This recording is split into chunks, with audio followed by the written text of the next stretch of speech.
తమ్ముడు ఎక్కడనా ఎక్కడ గంటకి ఎక్కడనా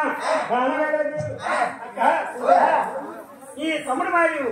నీకు తెలుస్తాయి నీకు మాయలు ఈ తమ్ముడు తెలుస్తాయి ఎక్కడికి వెళ్ళడం కానరాని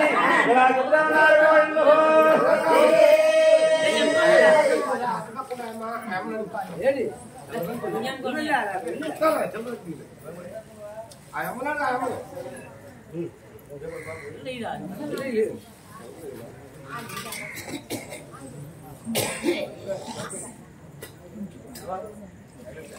ఈ తమ్ముడు వెళ్ళాడు ఏ రాజు వెళ్ళాడు ఎక్కడికి వెళ్ళాడు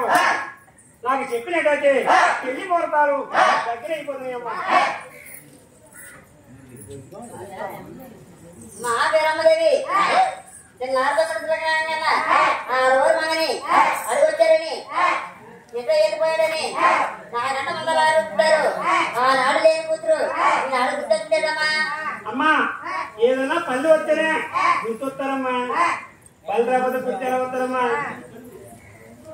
ఆనాడు లేని కూతురు ఈనాడు ఏదైనా తోటి వాళ్ళనాటం పెడతాను మా పేరమ్మదేవి పిల్లలమ్మా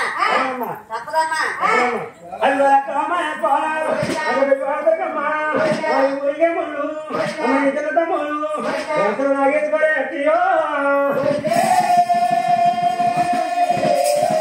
అమ్మకి 100 రూపాయలు కోరికలు పంపారు ఆపదన్నా తేడా నువ్వు రాజు కోదరకమ్మా నువ్వు గట్టమన్నా తేడా నువ్వు కలిసి